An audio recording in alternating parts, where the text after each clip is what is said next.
First Glove, the Minister of State for Legal Migration and the Border, and this is my colleague Dan Hobbs and my colleague George Shirley.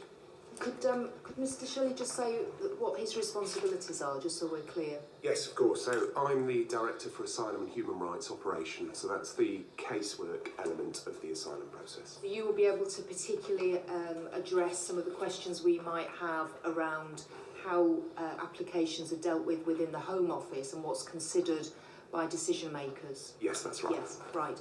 And Mr. Hobbs, you're in charge overall. I'm the Director General of Migration and Borders in terms of the policy, systems and strategy. Right, that's very helpful to know. Alison Thewlis.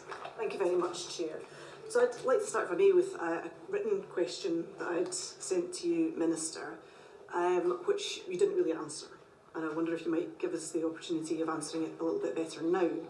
So I'd asked, with reference to the article by the former Secretary of State for the Home Department, the member for Fareham, entitled "Too many churches are facilitating bogus asylum claims, this must stop," and it was in the Telegraph on the 3rd of February. You were unable to answer the question which evidence the department holds of churches facilitating high levels of false asylum claims.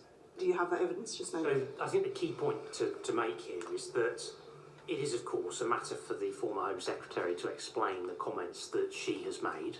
They are not my comments, they are not the comments of the ministerial team in the Home Office at the moment, and they may be questions that you as a committee wish to ask of her. What I can say from the Home Office's part is that we recognise that recent cases have given rise to an interest in this issue. We haven't got specific evidence of facilitation, but where there are issues that are raised about specific cases and the evidence within specific cases and particular issues, we will look into those issues. Those matters are properly tested as part of the consideration of any asylum claim. You will recognise the introduction of the two-stage test that we brought forward through the Nationality and Borders Act. As the Home Secretary, as the Minister in that department, so what evidence does the department have that she's referring to?